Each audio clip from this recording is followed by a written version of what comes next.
This is an SOS distress call from the mining ship Red Dwarf. The crew are dead, killed by a radiation leak. The only survivors are Dave Lister, who was in suspended animation during the disaster, and his pregnant cat, who was safely sealed in the hold. Revived 3 million years later, Lister's only companions are a life form who evolved from his cat, and Arnold Rimmer, a hologram simulation of one of the dead crew. I'm Lee, one of your hosts, with an IQ of 6,000. That's the same IQ as 6,000 PE teachers.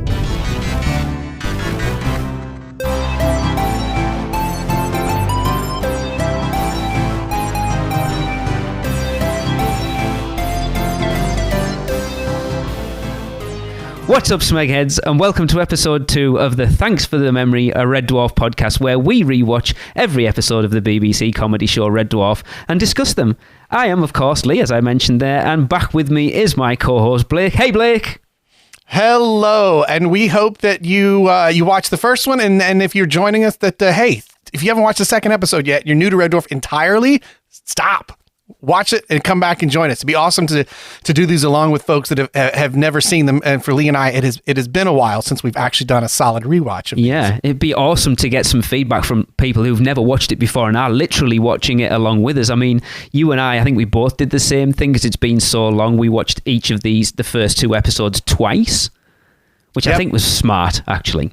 Technically, I listened to it a third time. On my commute. I just cut it on my phone and just listened to it as well. I maybe went a little nuts. That's an interesting way to watch, actually. That could be, that could actually give you a very different perspective of it.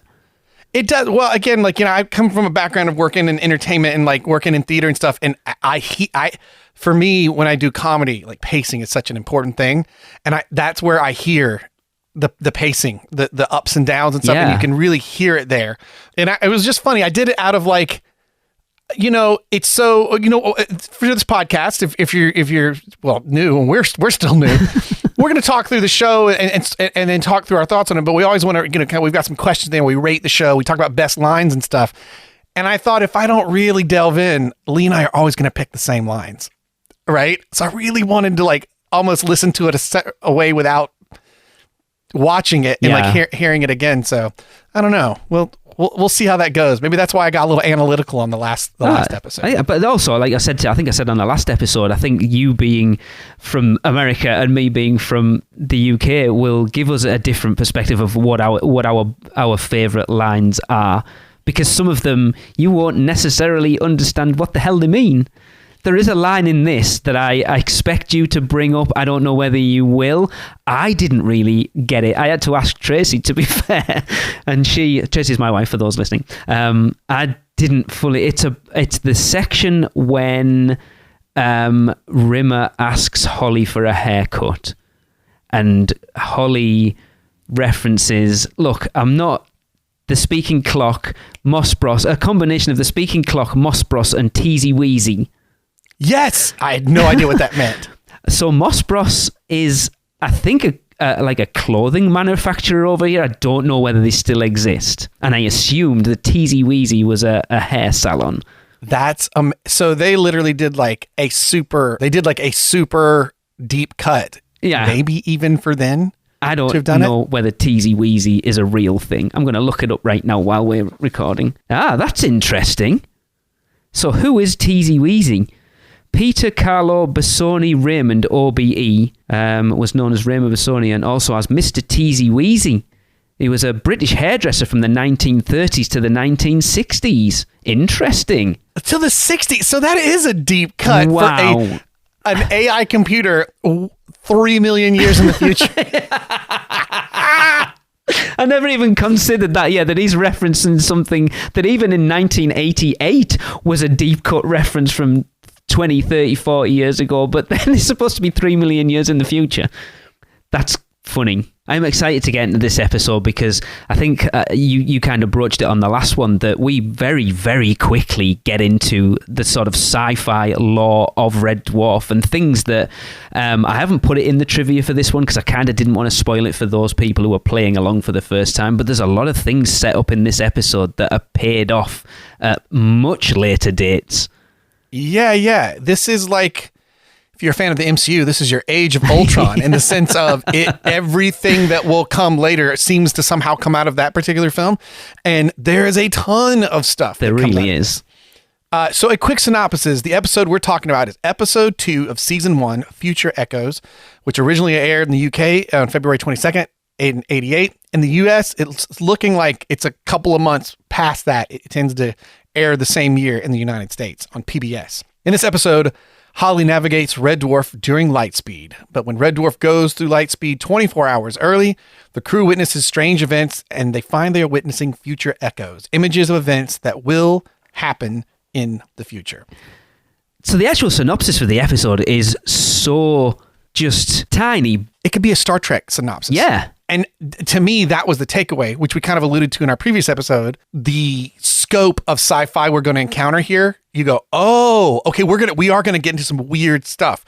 We're not, and I think that's what separates the show. The first episode really does say sitcom in space with a sci-fi reason as to why they're in this situational comedy.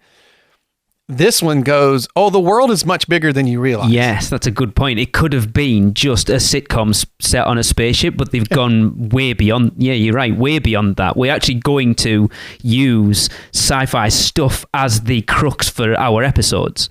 And that could have been funny. I mean, like in and of itself, like, it's not like that could have been a wrong choice to go for. But this, also we start to learn that the show is going to, story-wise, build on itself. That there will be things that come up that carry forward into other stories, plot points and revelations. Because I kind of think it's not, but the sort of natural future progression of this kind of, and it's not quite what I thought it was going to be. I'm waffling now. The Orville? Right. The sort of Star Trek that Seth MacFarlane has done It was surprising because the Orville, I know we're going off topic, but it's especially with Seth MacFarlane being behind it and on it, I was expecting it to be much more of a comedy, and it really isn't at all. No, in some instances, it was the only Star Trek that was on TV until Paramount started making more Star Trek shows. It felt very much like Star Trek. And I feel like it wouldn't surprise me if, obviously, it is very much a Star Trek thing, but I wondered if they've looked at Red Dwarf as like we'll do something similar to that as well. I wonder if it's influenced it at all, especially with Seth MacFarlane coming from a comedy background. I wonder. That wouldn't shock me. No. I would say there's no way someone who's worked on it didn't know Red Dwarf, but it also wouldn't shock me if Seth MacFarlane didn't know Red Dwarf. If he didn't know it. Yeah, I would be shocked. I'm saying if he didn't know it, I would be very surprised. There's no way. This show, also what struck me, and of course you've actually got, you have a bit of trivia that maybe plays into this. Okay.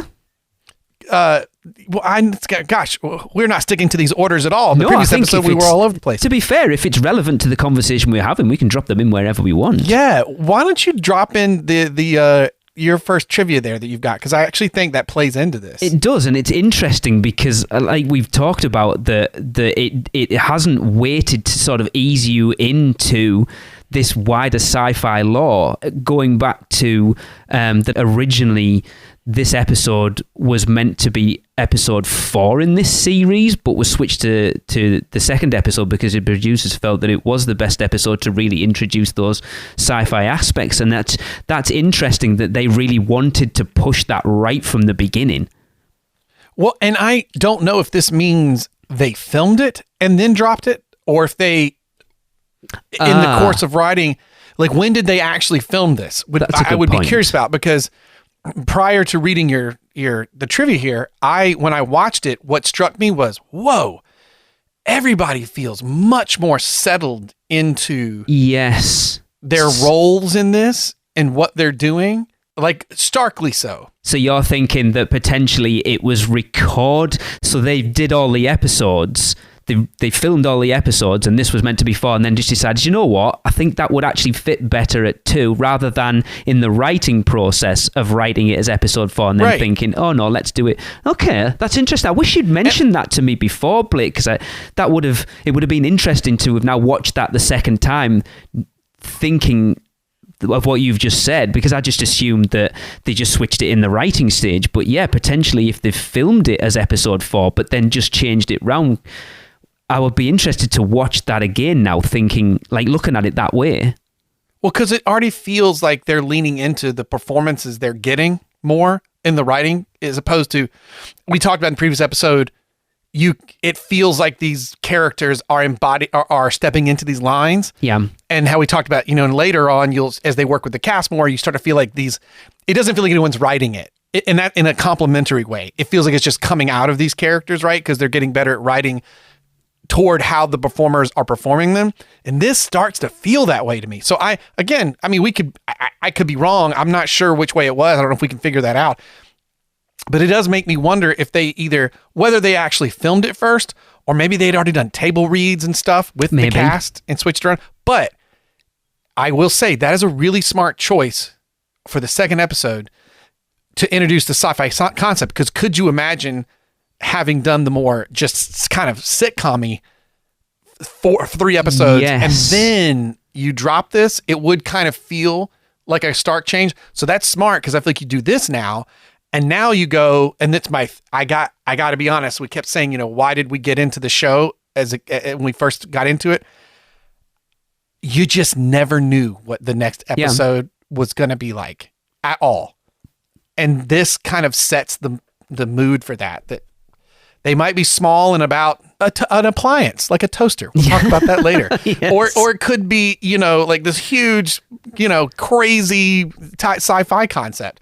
And now you do this in your second episode, all bets are off. So you sit down and watch, and who knows what's going to happen. Yeah, I've never considered it that way. That it would have, if they'd have just gone, like if you'd have got 2 or 3 episodes down the line and they were just those sort of generic sitcom episodes but set on a spaceship, and then suddenly you drop this huge concept of time travel. It's not time travel, but you know what I mean, that concept, it would have come as quite a shock. Whereas let's put that in, because the first episode, we talked about it on the last one, you've been introduced that yes, there's space travel, yes, there's suspended animation in the stasis chambers, so some pretty big sci-fi concepts there. We'd talk about 3 million years of evolution from cat to cat people. So then dropping this in next just continues that, rather than it being such a big shock if they'd have dropped it in episode 4. It's funny, we left off a big one in the first one. The introduction of when you die, you can be a hologram afterwards. Yes. But only one. There can only be one. Apparently, that was a bit of trivia that I left out because I didn't think it was that. But apparently, the reason that Holly can only sustain one hologram is because apparently it takes more energy to sustain a hologram than, I can't remember what the actual. It was a lot. Well, I remember first watching the show out of order, and I know that dude had an H on his head because it to me it pertains to this episode. The idea of him being a hologram comes and goes. Yes. Not in its reality. Like they always say, he's a hologram, he's dead. But like in the first episode, they go out of their way to like have a couple of moments. He phases through things or whatever. This one, he does not.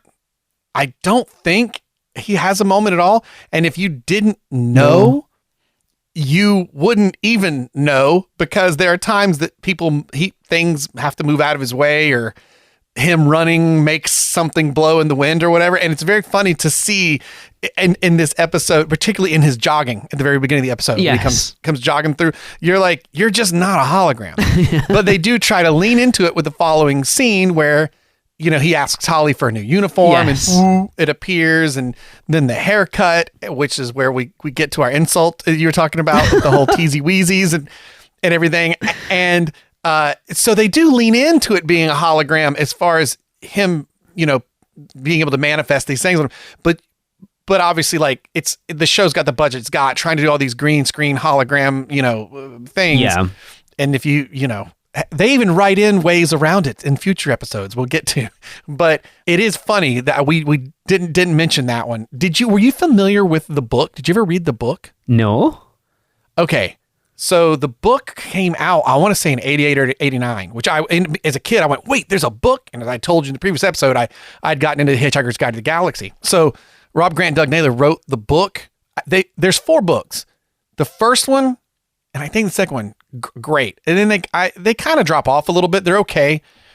First one's awesome. It's just the cast as you know it now. It's very funny. Okay. And it gives you a bit of a prologue where Rimmer and Lister meet prior, and they're riding these taxis that are like grasshopper machines that like hop weird. Around. And before you get to them, but there is a prologue in the book of dealing with someone else that sort of establishes how holograms work. Okay. And it is one of the few times in a book that I have laughed out loud that hard reading and it's been a while, so forgive me, I'm paraphrasing a bit, but basically in this early part, the way it introduces the idea is you're kind of from this guy's viewpoint, like, oh my gosh, I died, I'm back. And the reason that they invented the hologram technology really, and this guy isn't on a ship, he's back on Earth or Titan or something, like he's on a planet, is when you die, great, now we'll bring you back as a hologram for a little while to sign off all the paperwork and take care of your death stuff. And it's all bureaucratically based. And the reason he dies are either like when he finds out like his wife's been cheating on him and whatever. And so the way they establish how holograms work there is you can't touch things, but you can touch yourself. Is he gets so angry at the table looking at the information, he like swings at the table and his fist goes through it and he hits himself in the balls so hard he like doubles over. And that's how they establish how it works. It works there. And that's interesting because in this episode, is it this one? No, it must this one, and that's why I can't even remember now. That Rimmer references that. Never again will he be able to cradle a crying baby or interfere sexually with a woman or touch Marcel. And he goes, I know the type of things you like to touch, Rimmer, and no thanks, which is interesting. You never done any of those things anyway. Yeah. Look, God, so good. But that kind of stuff, like we talked about the previous episode, man, it really starts to set everything up. I mean, it's wild to me how solid some of the relationships and stuff like that start to feel so quick here. I mean, Rimmer and Lister especially, they're still trying to figure out working with the cat. Right now, the cat is still the gag of being a cat. Yes. You know, and I said in the previous episode, he was my standout character because he electrified the episode. And in this one, I was like, oh, interesting. Lister and Rimmer have moved forward from like a character way of solidifying this relationship. The cat is still just a cat. Yeah. And he will become such a solid character. Yeah. And I'm curious as we do this rewatch, I don't remember where that really starts. So I'm as we watch, I'm curious to see how that goes. To be fair, that was how it would happen though. If you think that you suddenly get introduced to this being that's evolved, that's never met a human being before, and they've never met a cat person before, it probably would take them a while because they would probably treat it like a cat for the longest time. But it does start the setup. Things like his wardrobe. Yes. And that you find out he's got all these clothes and like what I told you what it only brings. Well, I did. I cut it down to 7 racks or whatever that he's got. And you're like, oh, that's so funny. Of course, a cat as a person would want perfect clothes. And it's so good, you know. But you can't stay back because otherwise you'll be dead. 2 Suits is dead. Yeah. Well, and I think I guess, so they really do actually start to establish what that is. I think it's that his character doesn't quite have agency yet. Right now, everything that happens sort of to him. Yeah. And it takes a little bit before he is also a driving force. Yes. He's very much the crux of jokes rather than part of the story. Yes, that's like he's the punchline of a joke rather than pushing the story forward for a specific reason.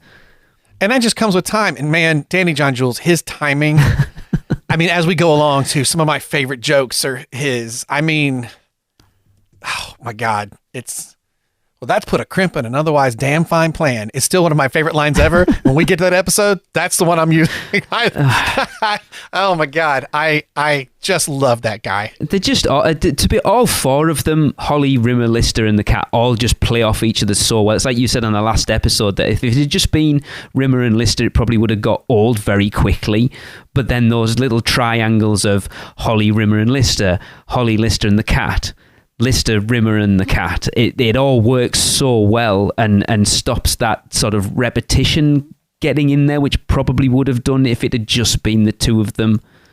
Exactly. And Holly, we get in this episode, we get the vibe that in some weird way, Holly is now the straight man, but also not to this comedy. Like, and it's delightful. And that's another probably good reason for this to be the second episode is his whole, I am super smart, but this stuff I'm trying to do is crazy. Also, it's been 3 million years. I'm getting a little weird. Yes, I love that. And I absolutely love it. And now, you know what's funny? Hey, man, art imitating life. Now that we see how AI was a neat thing we talked about in the recent future here, and now the AI is learning from itself online, it's starting to put out total garbage. So maybe they predicted something here. I love Holly. Again, I think I talked about it on the last one. He just makes me laugh every time he is on screen. It's like when I think it was Rimmer calls him for the first time and he's like, I'm navigating, there's a light speed, which means by the time we see something, we've already passed through it. I've lost my bottle. I can't do it. Yeah. And then he's like, oh, it's all right. I'm getting the hang of it now. Right a bit, straighten her up. There we go. And he really, like a computer, doesn't have emotion, but yet he in those bits he shows it. Everything's deadpan. I couldn't remember visually. I know in the beginning he's very pixelated, and I was like, that's how I remember Holly. But then as the episode goes, he actually clears up a little bit. Yeah, and I guess they were playing with the idea that the more he was doing, he looked more pixelated. I think so, because that first time they go to him and he's talking about light speed, it's like focusing in and out, and like you say, very pixelated. And then, I guess the more he gets his head round it and he's dealing with light speed, that is like, I'm all right now. I'm not using 50% of my capacity to do this. I'm like completely focused on everything now. But in the first episode, he was fairly pixelated. Yes. Because again, as I told you, when I first started watching as a kid, it was a bit out of order. Maybe second and third season I was seeing first and then catching up on reruns of the first. At some point, we make the switch. Holly's he's not pixelated at all. Yeah. Like, he's like, what's Pee Wee Herman, Mecha Honey Ho? What's the, I have never seen character that was in the box. Pee Wee Herman ever. There you go. Hey, there's a reference for you that the American crew will get.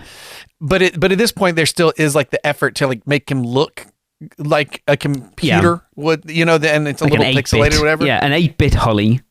Yeah, he's just so good. And as a kid, what I remember when I think of the openings of Red Dwarf, it's him doing the intro. Yes, as you did for this episode. And that intro is brilliant.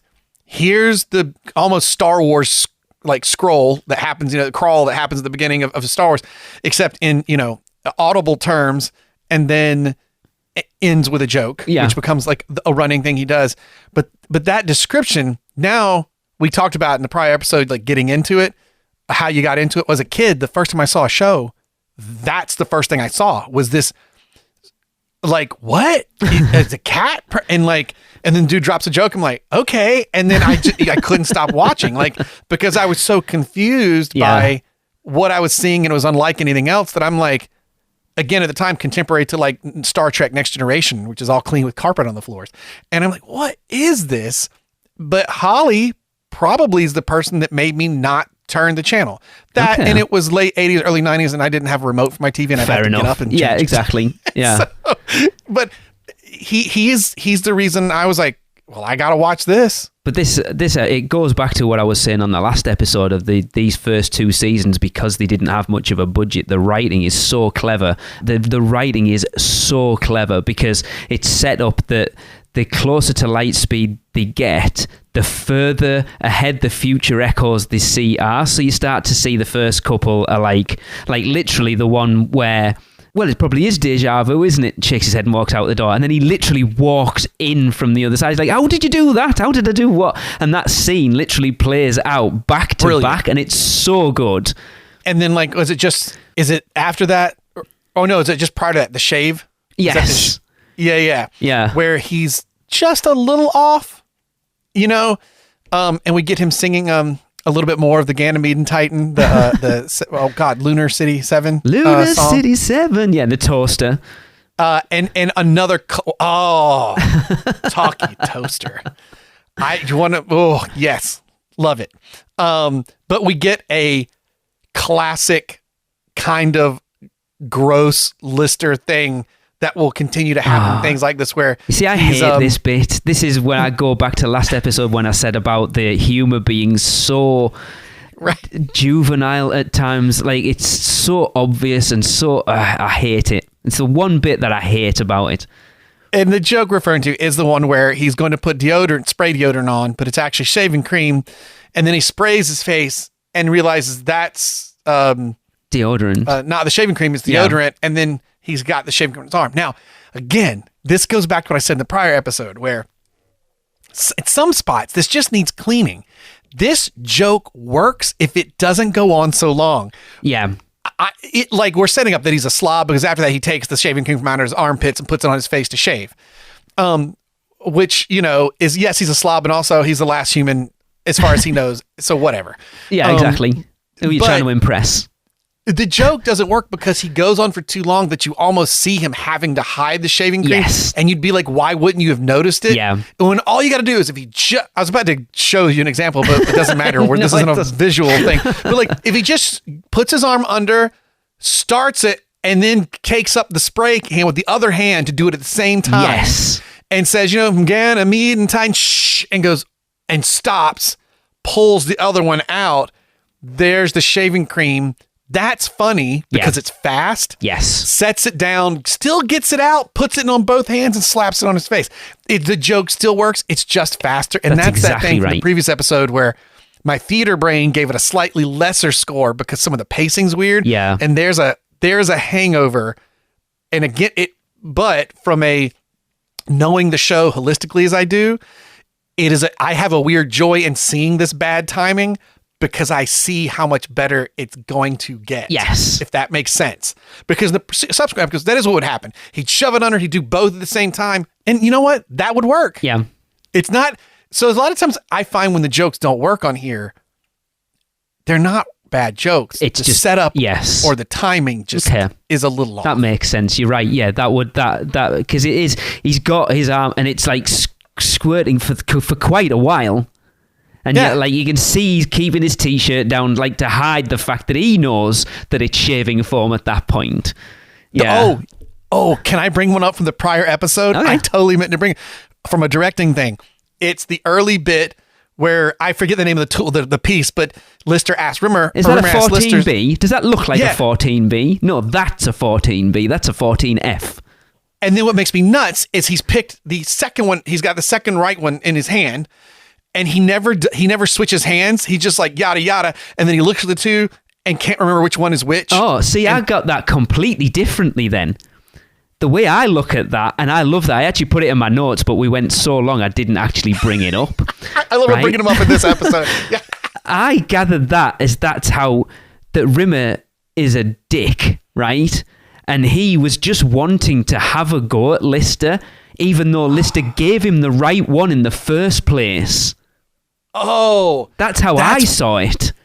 So that's funny. I took it as this joke would work better if because what we're seeing is the end of the joke. He looks at both left and right and acts like he doesn't know which is which and puts one down. I'm like, but you never switched hands. Yeah. The joke would work better if you picked up the one and said, does this look like a 14 blah, blah, blah B?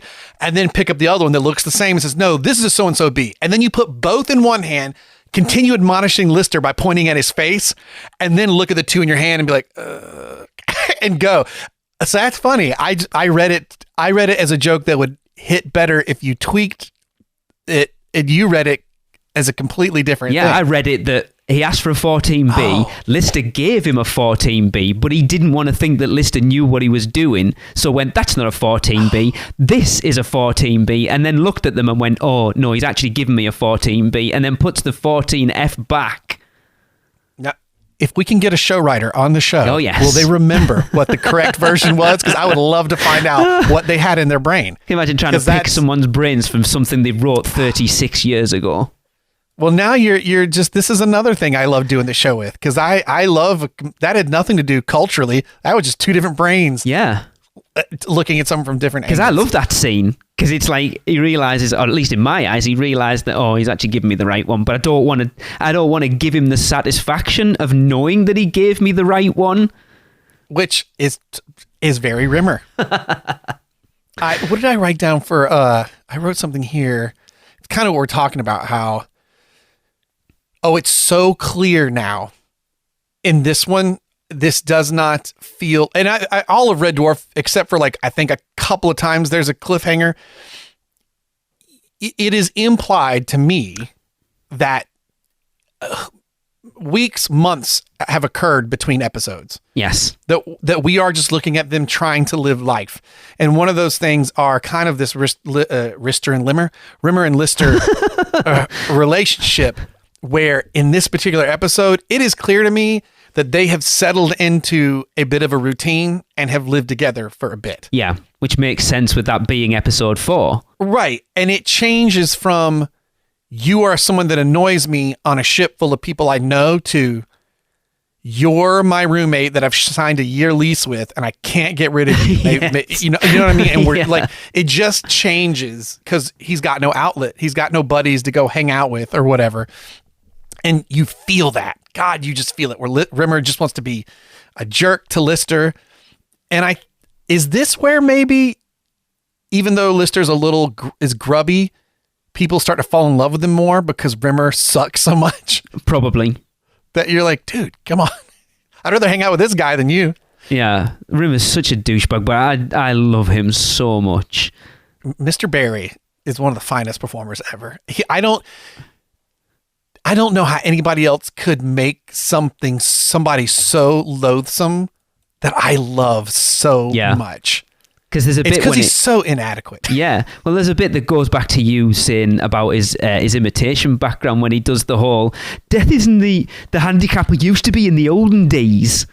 It doesn't screw your career up like it used to. He loves doing that takeoff of Lister's Scouse accent. It's brilliant. God, I love that so much. and that just too implies, like, we know he comes from an imitation background, but like, it just implies like, oh my God, he's lived with this guy for so much. Yep. But this is the episode too. We mentioned the prior that like, there is this, as adults watching this now, there's like an underlying sadness to the reality of these characters. And in the previous one, we talked about how there's that joke of, I had the wrong parents, whose parents did you have? Yeah.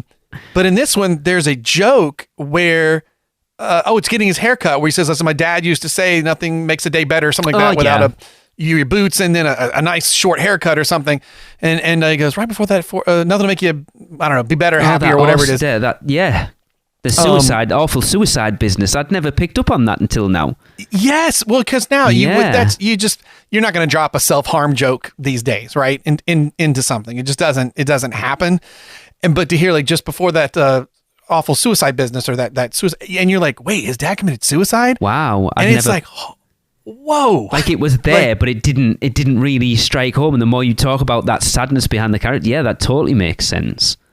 And so then now, like I hear that and it's weird because part of my brain went, oh yeah, you couldn't do that joke now. But actually, depending on how you frame it, you can do that joke because my other side went, oh man, God, yeah, his background sucks. That's why he's this way, and like, that's just, it's something you don't, because it's not really, I mean, is it my modern ear that says that doesn't sound like a joke, or would I have thought that was a joke 30 years ago? That's an interesting, like, why put that in there in it does feel like a weird line when you actually break it down, because is it a joke? Like, watching this in 1988, would you have laughed at that punchline, if you want to? Right, where you've gone, set up. My dad said, this is how you're all so cool, and man, life is great when you're this way. Right before he killed himself. Yeah.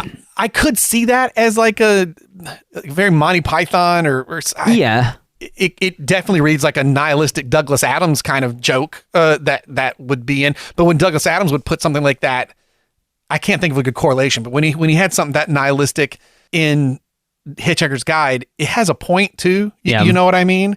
And I don't know. That'd be an interesting one to go. Was this a one-off, or is this you're just setting up? Because also if Lister doesn't react to it, and Rimmer does something. Chris Berry does something in the performance that when he says that line,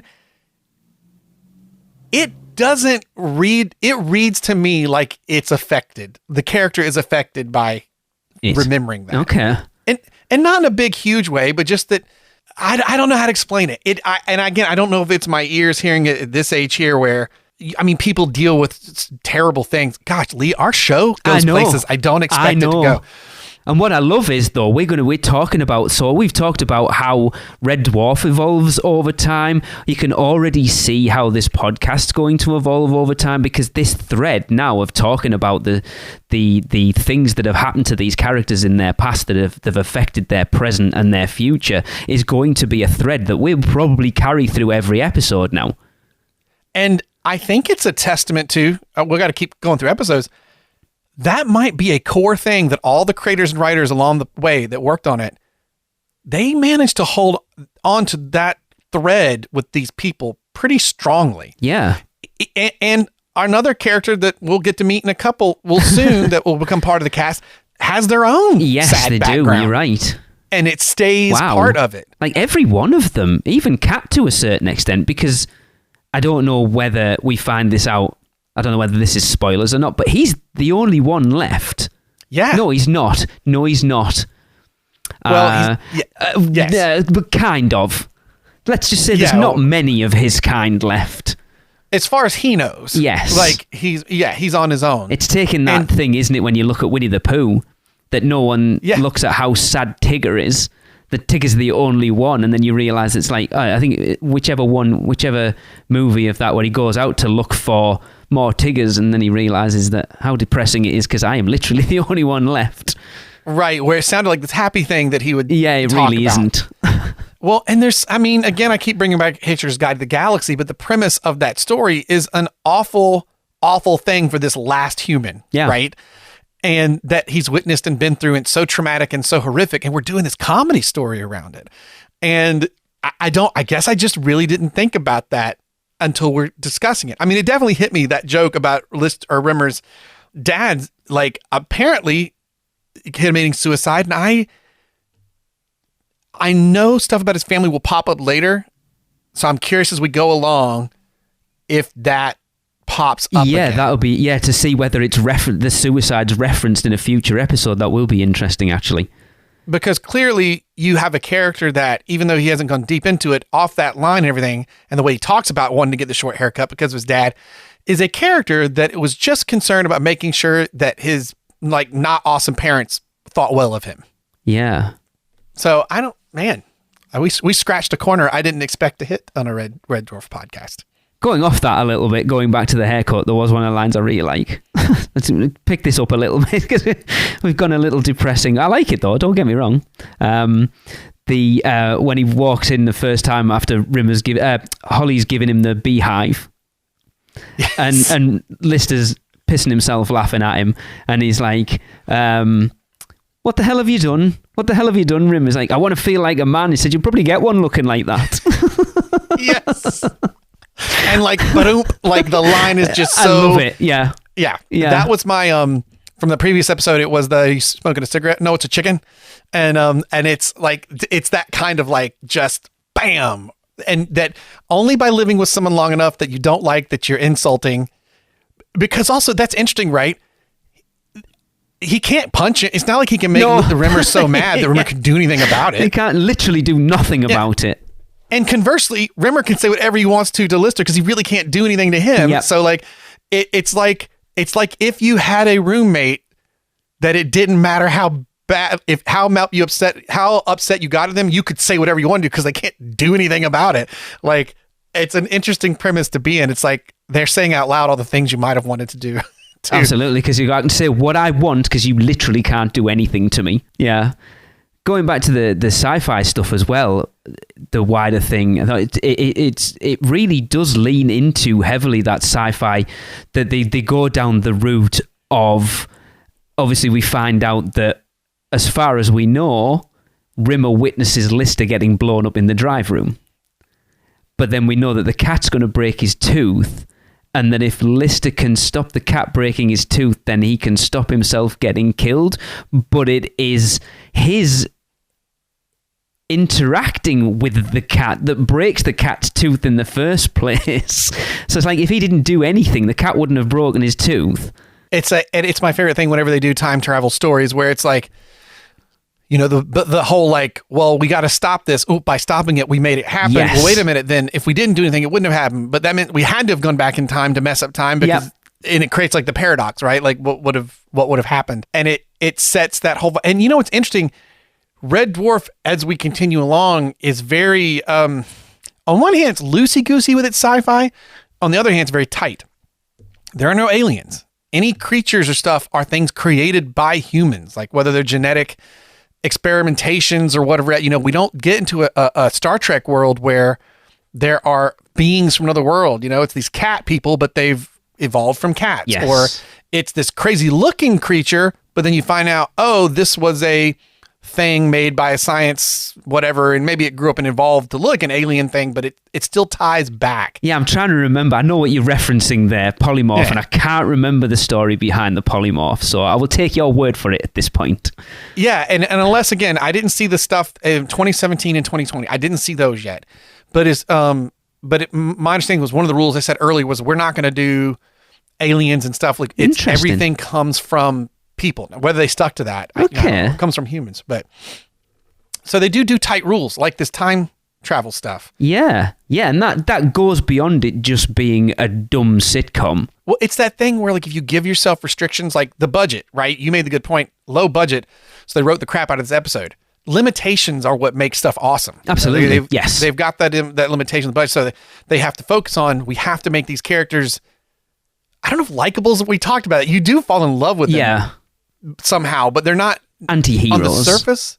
Yeah, they're not on the surface likable. No. But but you just want to see more of them together. Yeah, just period. Yeah, and there are.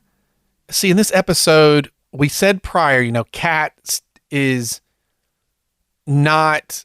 He's punchlines and stuff, and he is kind of almost like the pet, like this pet cat. He's not part of the stories yet. Like he doesn't jump in and have plans or ideas. But there are a couple of moments with the three of them together. You're like, oh guys, you guys are so close. You can almost feel them going like, well, the cat's been in here for too long. We got to get rid of him. Yeah. In the script. And it's like, because they haven't quite figured out where he right now. He's still one joke. Yeah. He is a human that is a cat.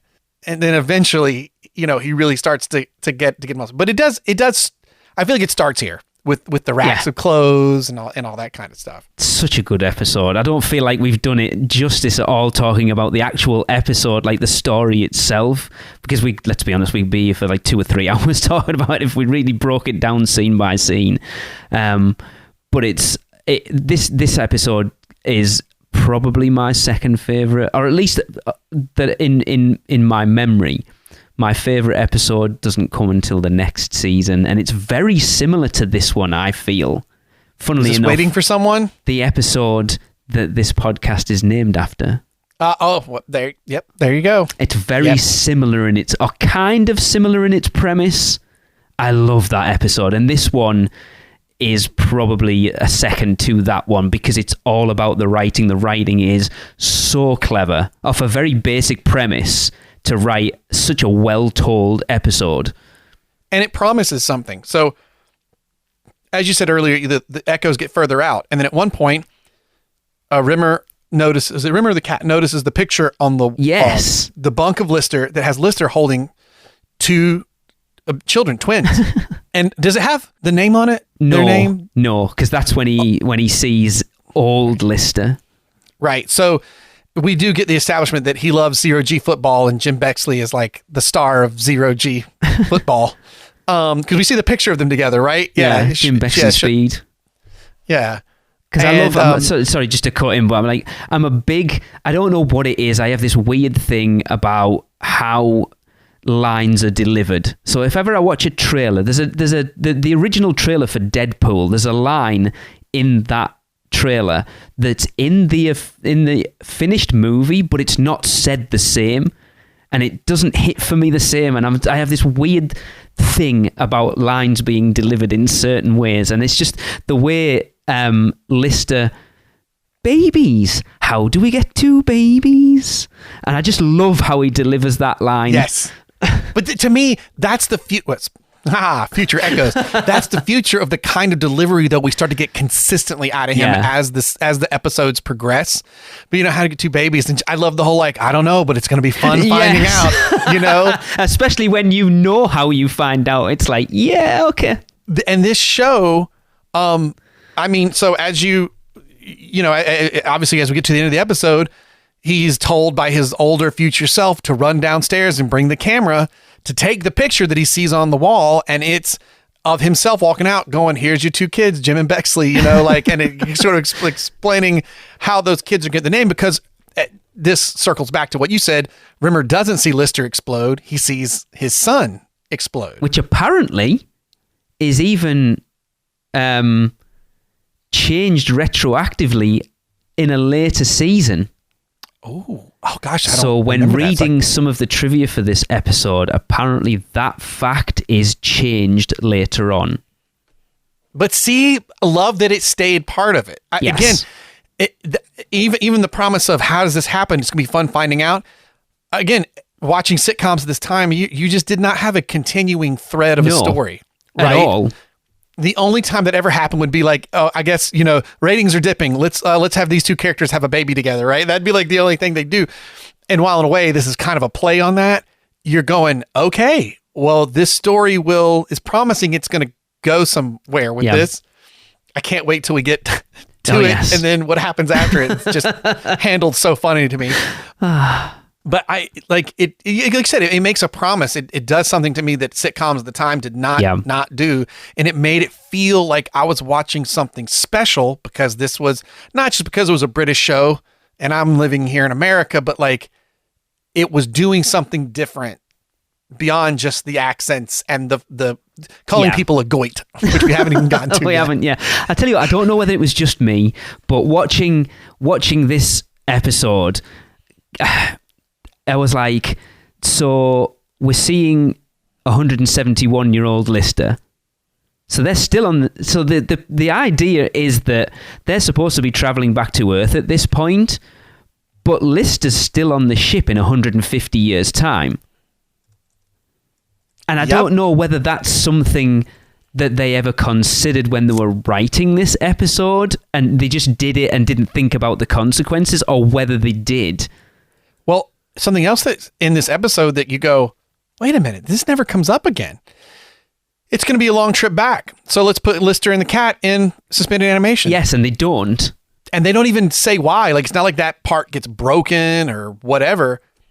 That never comes up again. No. Well, there is a moment where he does later seasons, he goes to suspended animation for a little while, but it's not to be the whole trip. Because he wakes up. Yeah, we need to pick holes in this now. So the whole idea is he's going suspended animation because it's going to take them however long to get back to Earth. So why are they hitting light speed before he goes into stasis? So I think I know why, because I read the books. Okay. But it's been a bit since I've read the books, so I may be interpolating something. Is that a word? I may be pulling something out. I feel like in the books, this premise happens. The books go in very different directions. One's named backwards, but there are threads that you see that either were in the show or, you know, in the books kind of like is his own continuity. Don't expect it to follow this at all. Okay. Beyond the overall premise. Yeah. But I think the idea is because he's been out for 3 million years, that the ship has continued to accelerate over time in space, and that they've gone by things that slingshotted them and whatever. And so they're about to hit light speed. If I'm understanding correctly, I don't think that's normal. Ships don't have that ability in this universe, but that the red dwarf is, because it's traveled for 3 million years and it's picked up speed, I think. Okay. Now, on the science front, Neil deGrasse Tyson, chime in. I don't know that is a thing that would happen over that time, or if something would have to, but like, that's the impression I get. And that's why he's like, we're approaching light speed. But it's, so in my head, this is a phenomenon. But you're saying this is something they do, and Holly's trying to, but I guess in my brain, the reason I thought it was a phenomenon, he doesn't know how to handle it. So it's not normal. No, that makes sense because it doesn't say if they were hitting light speed, surely it's just a button press and they'd hit light speed, whereas they're not hitting light speed for 24 hours, and that's why it happens early. That makes sense now, actually. Yeah, because he's trying. They've never done it. Yeah. Because I think he even says no one's ever done this before. That makes perfect. Yeah, I'd never considered that. That makes a lot of sense. Yeah, that it's not something he's in control of. And I remember that being something in the book. Okay. That's how they're going to try to swing themselves back. And it's still, speed of light. They're still so far away from Earth. Yeah. They'd have to go in suspended animation to sense. Survive the trip. But I think that's the idea because they're supposed to be mining Jupiter. They're supposed to be within our solar system. And they're not at this point. And now they've traveled, for, it's just like Voyagers out there drifting past the solar system, right? Isn't that funny? I understood it that way in my bones, but then to hear you say it and go, I don't, but is that really? Yeah, it makes sense. It might be implied by a line or two, but it's not specifically said. No, why they're hitting light speed at all, really at all. It just says they are. Yeah. And clearly Holly doesn't know how to handle it. So that's funny. I got to now go back and look to make sure that's in the book because that's where I think it's in my head. It makes sense. It wasn't something they were just able to do. Clearly, because that'll come up in later seasons too, where they're trying to get a faster than light drive. Yeah. Gosh, the gift that keeps on giving, man. Red Dwarf. I love it. I love it. Again, what on the surface is a dumb British sitcom is actually way deeper than I think either of us realized. Oh, I will. I mean, I can't wait to go into the third episode with my brain a little more open. Exactly. Yes. Because between last episode and this one, it's deeper than I realized. Yeah. And look, maybe that's why it's so good. Maybe. I think sometimes when you try to put that deeper stuff on the surface, it doesn't work. Yeah. Okay, I'm gonna get real deep now, Lee. Okay. It's kind of like life. The moments will happen in life that make you retrospect and you really look at things and you're like, man. But on the day-to-day moving forward, it's the day-to-day moving forward. Yes. And if you tried to do that all the time, people be like, dude, you're being too heavy. What? Yeah. No.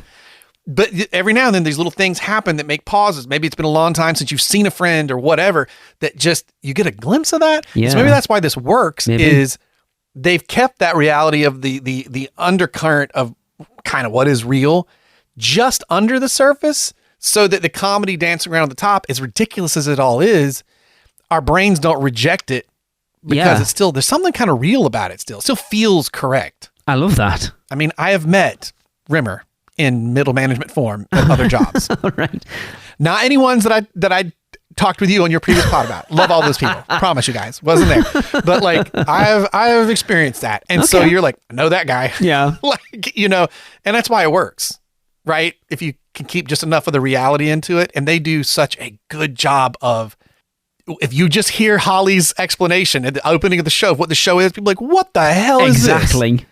But then the people are kind of, even though they're ridiculous, so real. Even the cat. It's ridiculous, but if you've had cats, you're like, yeah, that's a cat, man. You could watch that, like you did, watch that opening spiel thinking it's serious.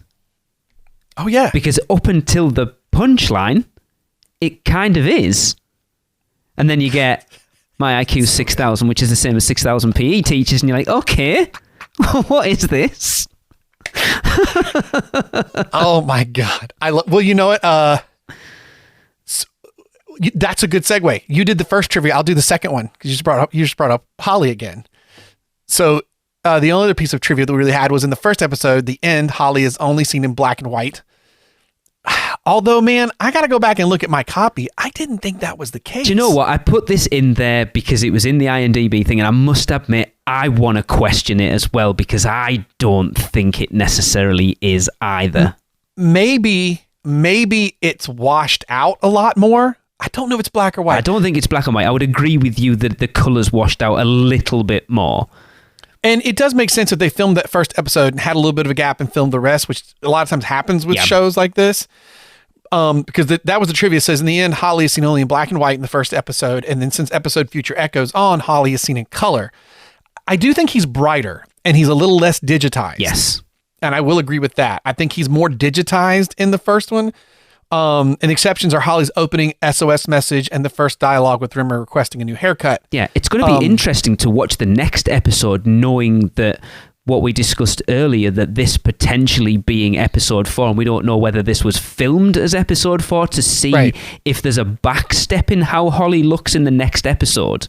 And to see how they all work with each other. Yes. I love that we're going to be able to go into each episode now with a different perspective, having delved as deep as we have into these first 2. It's very interesting. When we first delve a bunch into Rimmer's family, Lord, we're going to have about a psychologist to join us on the episode, maybe. We'll go told deep on that. Should we move into questions? I've got a feeling what we're talking about, we may have the same answer. Okay. So for our question, Lee, what character was the standout? I know last episode, for the very first one, you said it was Holly. What about this episode? It's probably Rimmer in this one. I still love Holly. Everything that Holly's in is hilarious, but I think it's probably Rimmer in this one. I love that we have different answers, by the way, on both episodes so far. Makes me happy. He really stands. You get to see everything that Rimmer is in this one. Like you said, you get to see a little bit more of his background, of that sad thing that sits behind him. You get to see how much, again, like how he loves to rib Lister in his own accent. And just, it's like kind of, you talk about that sad thing. It's like when Lister's supposed to be going into stasis, like, oh, we'll just turn you off. And it's like, oh, I'll just be like some sex toy. Turn me off, turn me on. Yeah. Oh my God. What a great line. Oh my God. Yeah. He has a whole existential crisis because, which on the surface, you're like, why do you care? Like, they're going to go into spin animation. Why don't you just cut yourself off too? And he asked to be left on, which is interesting. And it all comes down to, he just doesn't trust that Lister will cut him back on. Now, see, here's what's awesome. This is all predicated around a comedy, but like, if you think about it, what a wild, good sci-fi makes you think like, what if? Like, oh my God. And to take all the comedy out of it, you come back as a hologram. Okay, wow. I mean, I'm here. If I cut you off in 3 million years or cut you back on, dude, you won't even, it'll be a blink. Yeah. But you die again from your perspective. Like, I mean, that's crazy, right? Yeah. I mean, what a deep thing that Lister's just blowing off. Cause it's like, whatever, dude, you're, but Rimmer is freaked out about it to the point where he's like, I'd rather just be alone for 3 million years. That's fine. Even though the Scutters would be there with him and they don't want to be left. They don't want right. The Scutters. Oh my God. I know we didn't even talk about them. No, we didn't. They're mentioned in the first. They show up a little bit. They kind of go away as the seasons progress, but then come back in a strong way. Oh my God. The Scutters. As they get personalities, I love it. As a kid who grew up watching Tom Baker, Doctor Who, I love that they're like the crappy technical version of K9 that's out there. Yeah. Oh, so good. So Blake, for you, same question. So I'm picking up where you were on the previous episode. My standout character was Holly. Awesome. Because for me, he steps forward in a way in the character that now he is not a utilitarian thing. He is part of the cast and part of the crew. And his intros, I mean, again, talking about the show feeling like a warm, fuzzy blanket that you're familiar with and cuddle up on. As soon as he did the intro, I was like, oh yeah. And even though he only does that for a few seasons, like, man, just because that's my first intro to the show, was not seeing the first episode. Yeah. And so whichever one I saw was introduced by him. And to me, he is Red Dwarf because he is the ship's computer, even though things will change. And I'm very fond of that situation too, because I still quite enjoyed it. But man, just love it. Like, I do have an honorable mention. Okay. As soon as I heard the voice, I just got warm tingles and I went, oh yes. And my wife's like, I'm guessing that comes back, is when Talkie Toaster first has his first scene. Oh my God. And if you read the books, Talkie Toaster is amazing and ends up becoming a very important character in one of the story arcs. Like, I just love Talkie Toaster. It's weird as well. Like, you look at the state of the ship is that when he's dealing with the food dispenser at the beginning, that the food dispenser has a lisp. Yes. Oh, yes. Yes, I know. I've reported it to be fixed to the Scudders. Yeah. Like, but the audio is so bad that when Lister says, "Why have you got a lisp?" I didn't hear it until he started talking more. Right. But in the initial line, it's so kind of a little digitized, not quite like a dialect, but like it's got a little bit of a digitalization on it. And it doesn't, you're like, you hear it after he says lisp, but you don't hear it very strong in the very beginning. Yeah, because the guy that does the voice for that dispenser, I'm sure he comes back in a later episode as another character. Well, Talkie Toaster definitely comes back. Okay. Same voice, right? Because I heard him. Was like, don't remember. I can't wait because I'm like, I feel like that's the voice I hear in my head when I dream of Talkie Toaster. Okay. I love Talkie Toaster. God, that's one of my favorite bits. It is funny.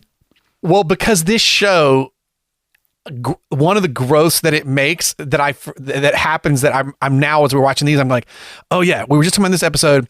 I bet it's been a few weeks to a month or so because the way Rimmer and Lister are. Yeah. But they still haven't hit that spot where it definitely feels like they've been doing this for a couple of years and you start to get freaking weird and noodled. And again, that goes down to that thing of like that thing your roommate does that you're like, I don't care. And then 2 years later, you're like, I swear to God, if they leave that spoon on the corner of the sink again in the same exact spot, I'm going to lose my mind. That stuff I love. And it only comes out of living with people for so long. And it's not there yet, but like you see where that's gonna come, and Talkie Toaster's a big part of that. Yeah, I love how you always reference the roommate because your wife's in the other room, and it's not your significant other that does those things that after a few years drive you up the wall. So really, what I'm thinking about is when I first moved down, or the second time I moved to Florida, I moved down, and my sister and I rented a house together. Okay. I actually think of that more because we were siblings. We grew up together. Yeah. I went to college and never moved back home when she was 15, 14. And she was one of my best friends. Buddy, when we lived together, it was awesome. And we also drove each other crazy. So my spoon thing I just said, she threw the spoon at me because I was the one who would leave the spoon from the coffee on the corner of the sink. Wow. So actually, it was my sister. She was one of the best roommates and worst I've ever had because we knew each other for far too long. So all the little things really drove us crazy. I bet. Does that move us to our second question? Favorite jokes and lines? I think so. I only have, there's plenty of jokes in here I love, but my favorite line, and you've referenced it already, it makes me, just the word goit makes me laugh. I don't know whether they shortened the goiter and that's where it comes from or what. I don't know. Do you know what a goiter is? Is that a British term? Yeah, Henry VIII had one, right? That's like the only thing I can think. It must be like a homunculus, isn't it? Like a lump. Yeah, it's like a lump, and that's the only thing. It's like a worthless lump. Yes. So the only thing I can think is this is a shortened version of that. It must be. And I'm disappointed to know that you didn't have the answer. Like, oh yeah, I'm from UK, man. This is what it means because I assumed there must be some secret. No, I think it's just like Smeghead. I think they've just. We need a word that we can use that keeps us under a 15 rating or whatever it will have been at the time. And they've said "get" before, so there's a word. I think it's in Polymorph that's used that most Americans pronounce wrong, and aluminum? I spend my life teaching Americans how to say it correctly. We will get there, but it's not. It's not a very pleasant word. I think I know exactly which. I don't even remember it in the episode, but I'm betting I know which episode you're talking about. But mine in this is when Rimmer goes off on one. I think it's either Cat or Lister. He goes, "You're a goit! You're all goits! I'm surrounded by goits! Holly, you're a goit!" And it's Holly's response that just goes, "I'm a what?"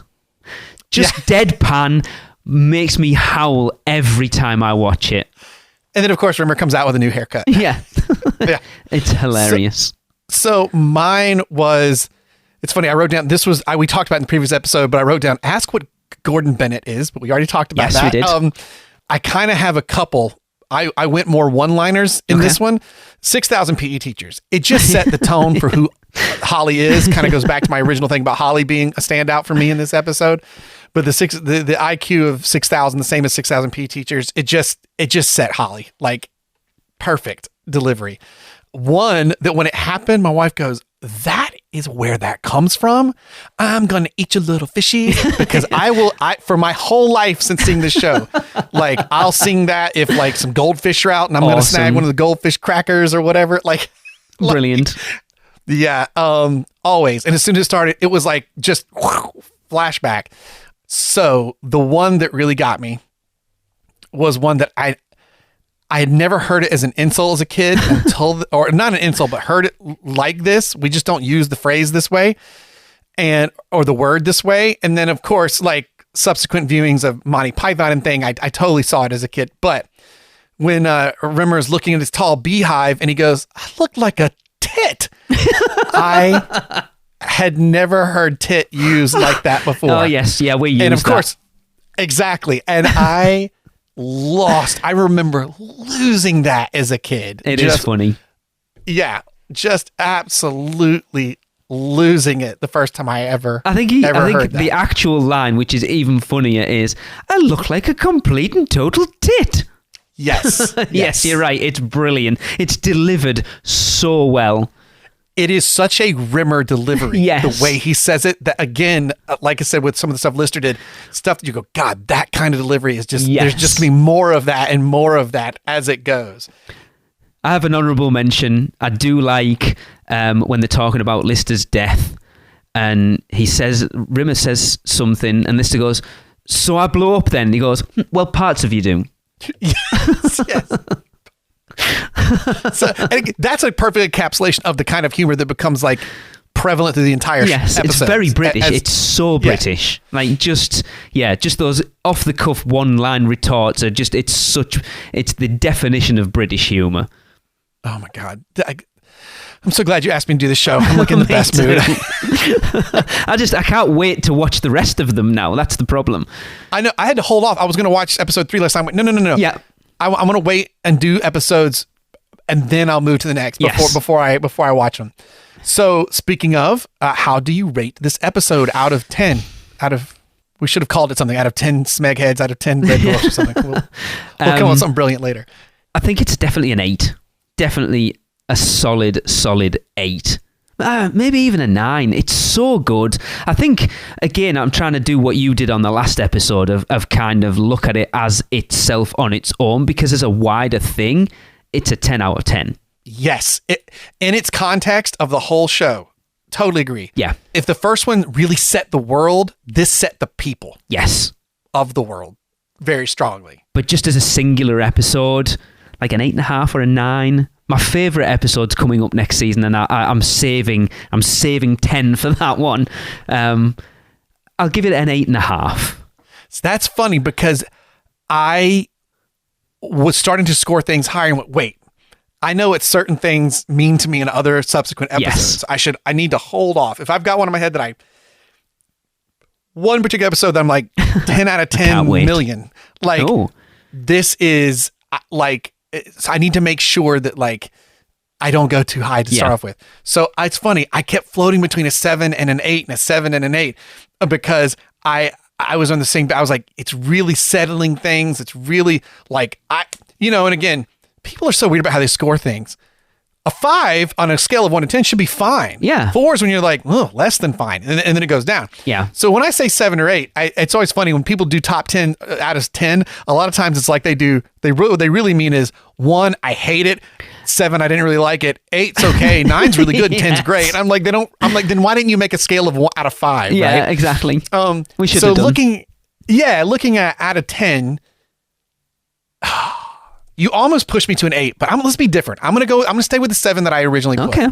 Because I said 6 out of context. Like if you just, for the previous episode, like I put it at an 8, like in its, if you looked at it as a whole, but I put a 6 because I think it is a bit of a hard pill. If you're new to it, you might go, I'll watch another one and see where it goes. Yeah. But if you don't know where it's going, it's not as exciting. So this one I think improves on that. So I put it at a 7. I think you go, man, this is weird. And I like these people. Some jokes hit strong, some don't. I'm in. Like, and I have a feeling as the episodes go, I think they're going to snowball up for me because on this first season, because that is kind of the vibe. So I'm trying to look at it.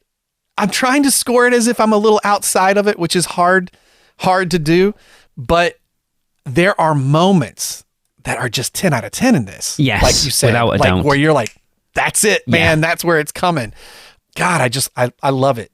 I love it. We should, people listening along, it's difficult because we're early doors and we probably haven't got our core audience at this point, but even if you're listening to this way down the line, send in your ranking out of 10, and maybe by the time we do this, we could have an official rating for each episode of like listeners.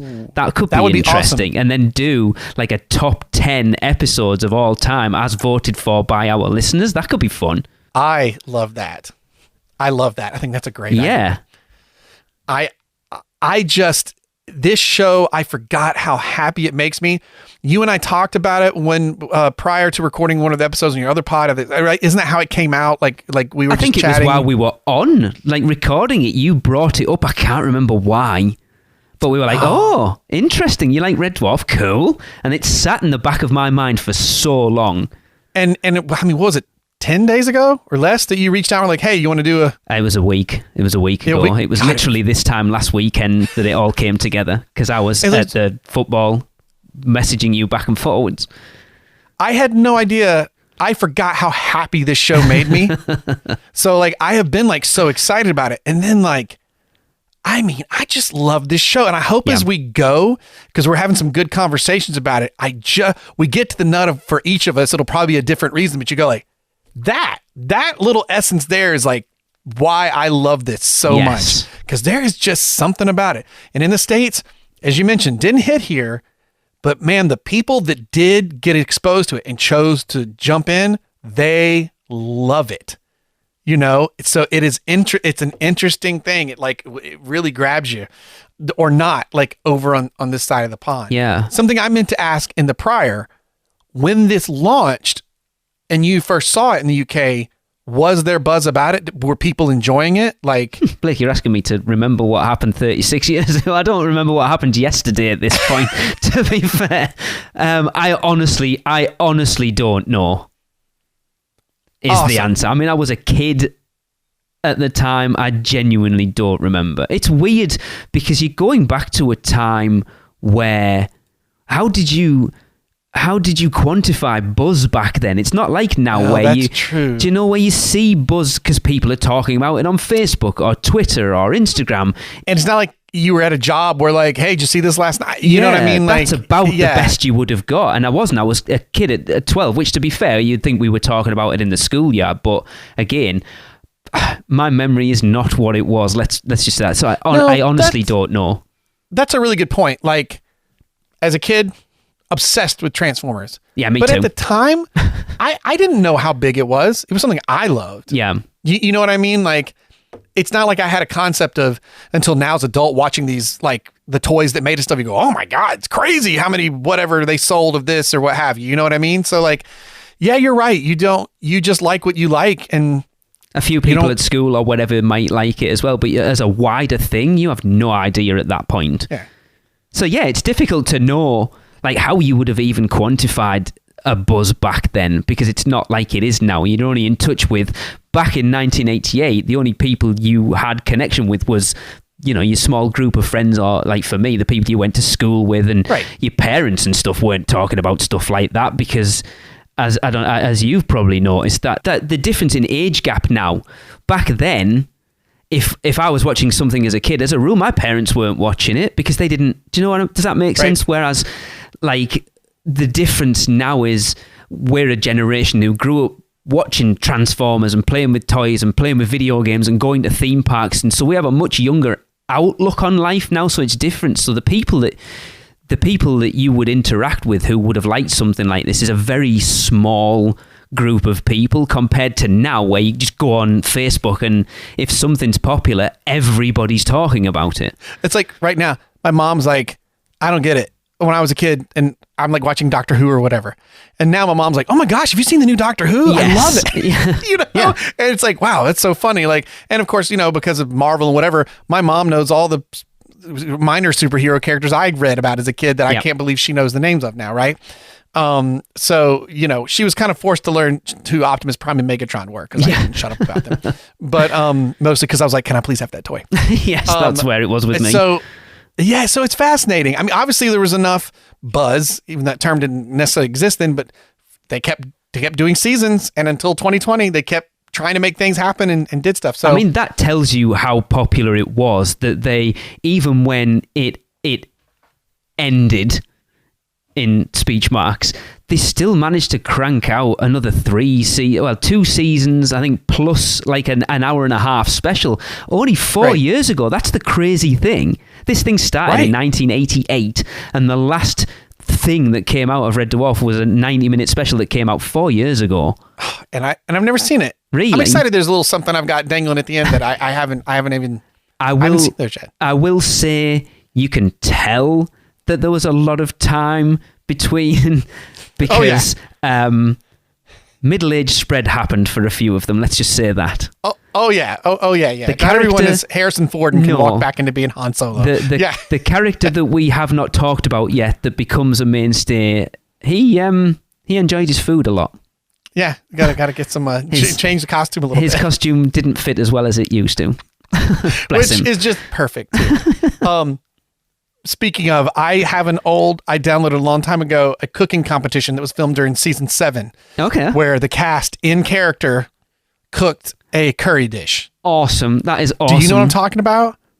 Have you ever seen it? No. Oh, I love it. I mean, filmed in front of a live audience like you would normally do the cooking show competition, and that certain character uses his tools, shall we say. I got to see if I can find it. Oh, man. Find that one and send it your way. That's brilliant. His groinal attachments we're talking about. Yes. When we get to season 7, hopefully I can I can find that and get it your way. Brilliant. Well, does that wrap us up? I think so. Oh, man, this was a blast again. So this is the end of the podcast, or at least this episode, not of the podcast. That'd be terrible after only 2 episodes. Yeah. Follow us on Facebook at facebook.com/dwarfmemory. Email us at dwarfmemory@gmail.com. And the next episode, we are going to be discussing season 1, episode 3, Balance of Power. But for now, Lee, I can't see you, but I know you can see me. I'd like you to meet your 2 sons. This is Jim, and this is Bexley. Oh, stop crying. Say cheese, boys.